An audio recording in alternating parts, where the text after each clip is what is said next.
Welcome to Angry Appliance Repair Person. For the record, you're looking at them. This presentation is going to be about dryers. Now, I apologize. I am going to cross over to the dark side and talk a little sales. It's just the way it has to be in this situation. As time goes, we may actually do sales presentations on this website. We'll see. Depends on how the popularity goes. But for now, I'm going to a little bit get into sales, just a bit about dryers. So there are a lot of small, as we call apartment size or 24-inch dryers that have no vent. So, and there are even some large ones, the regular size dryers that might not have a vent. Now, the one thing I don't want to see happen, I do not want to see, let's say an elderly woman who is at the store and she's looking at the dryer saying, "There's the vent. There's the vent. I don't see the vent." I don't want that to happen. I don't want young or older people looking at that dryer saying, "Where's the vent?" So, let's talk about that. There are brands out there that do not have dryer vents, that they're what we call condensate dryers. Condensate dryers basically work on the same avenue that they have the heats the dryer, has a heating element, none of that it changes. There are different dryers out there that actually use a refrigeration process to dry. We are not going to talk about them now. This is basically going to be the ones that have a heating element, that heat the clothes, but the air and the moisture have to go somewhere. That's what the condensate does. Now, on most of the smaller ones like this, and I admit they are more the 24-inch size than they are the 27, but you can find the 27. The 24-inch ones will have a fan in the front that brings that air in so it can circulate. As it circulates, there is a door right here that you have to open that door. So the condensate dryer, even though there is no vent you have to hook up, you don't have to worry about it. You do have to do more maintenance to that product. That product needs to be cleaned more often. There's more that the homeowner needs to do. You can't just open the door, unload, clean your lint filter, and you're done for the next cycle. You can't do that. On condensate dryers, you basically need to take that cover down. There will be a cup in there that catches the larger lint. You got to pull the cup out and clean it. Then there will be a coil in there. You have to grab that coil, pull out the coil. It's about yay long, and it will be what we call a condensate coil. It looks like a condenser. What's that, smartest man in the house? Yes, I realize people may not know what a condenser looks like. I will explain. Thank you for reminding me. A condenser is usually made of aluminum or steel. If you have a central air conditioner with a compressor has a very large coil around it called a condenser. It is a coil with very small fins. The lint can stick in those fins. So you do need to pull the coil out, and you need to shine that up to a light to make sure you can see through it, that the lint is not getting in those fins. If that happens, it needs to be cleaned. I have discovered the best way to do it is a garden hose. You take it outside and you hose it out and let all the lint flush out that way. You can try to clean it in the sink. You will not hurt it with water, of course, but that coil must remain clean. Once you take out the cup, once you take out the coil, the coil sits on just a regular plastic floor. You want to make sure that the lint does not gather there. So you literally should go in there and wipe that out. There is a pump in there, and that pump's job is to pump the condensate away. So the pump can get jammed with lint. We don't want that to happen. You're going to need a serviceman. So you open the door, clean the cup, clean the condenser, and wipe out in there. Now you're thinking, why do I want to do all of this when I can have a vented dryer? True. Vented dryers is what we have always used. But with the energy savings that we must use, because the government tells us to, a lot of these dryers will not dry very well if that vent is going up 30 feet vertical. Or it goes up and goes all the way across the house to the other side. The dryer won't last long. You're going to have a lot of lint in that vent that will have to be cleaned.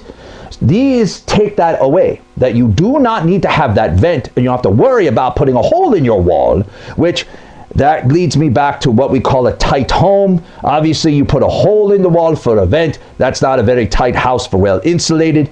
this eliminates all of that. But the homeowner must understand that there is more maintenance that are needed for the condensate dryer. Whether you have the small one or the large one, they both will have that coil, and they will both have to be maintained more than the standard dryer that have vents. There is a rumor, just a rumor, that the government may eliminate vents someday. When we go to service schools and get trained, the trainers will sometimes bring that up, that they are playing with a full-size condensate dryer to try to work out the bugs, bring the price down for people to buy them, because the government may someday eliminate dryer vents, and then you will have no choice but to have these dryers. Not there yet, but you never know what the future will bring. So, not all dryers have the vent. If you want a dryer without a vent, that's fine. Just understand there is more maintenance that you need to do. It is something that the homeowner must take care of to keep it working. Just remember that if you're going to buy one.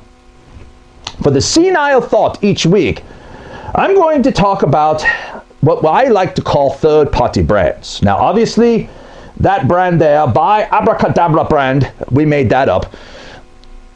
There are a lot of brands out there that are sold from a lot of places. And you may walk into what we call a big box store. You may walk into a big box store and see a brand that you have never heard of before. Like, what is this? What brand washer is this? This Abracadabra, I've never heard of it. I could buy an Abracadabra washer.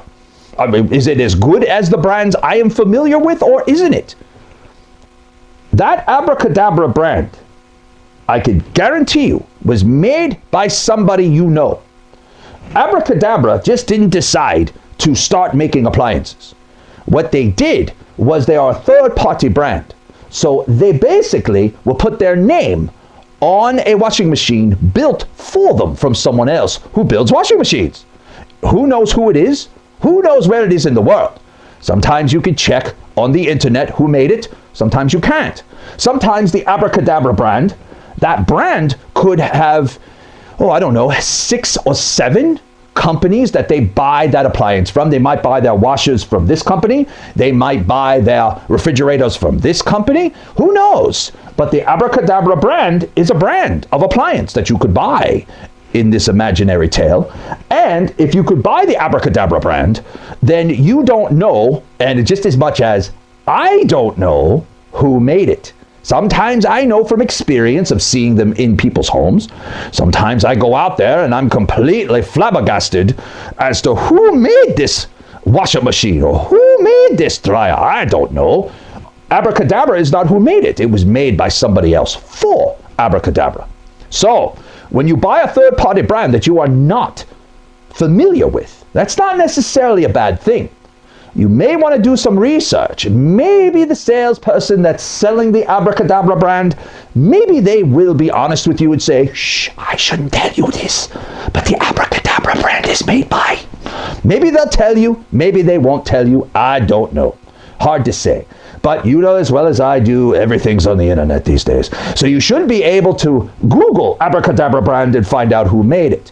So in this imaginary tale about having an Abracadabra brand, or any brand, you put any name you want in there, don't assume that is who made it.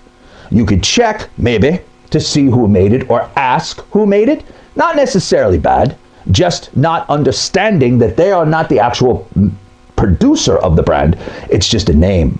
But third parties, all the time, big box stores want to buy a brand that they sell, and they sell only, and you can't find it anywhere else. Even though the Abracadabra brand could be exactly the same as this brand that you could buy in a small appliance store. But they don't want you to know that. They want you to basically buy that brand thinking you're getting something special. When in reality, you are just buying the same thing that the small appliance store has, just under a different name. Keep that in mind. I'm not saying it's bad to buy that, just saying that you might want to look and do a little research before you actually purchase it, because it may be a brand you don't want, you might have had a bad experience with. So, Abracadabra brand, even though that is an imaginary name, you never know. You could put any name in there and research it and say, oh, I had no idea that this was made by this company. I don't want to buy that because I am not a fan. Think about that when you are going shopping. And, as always, thank you for spending some of your day with us.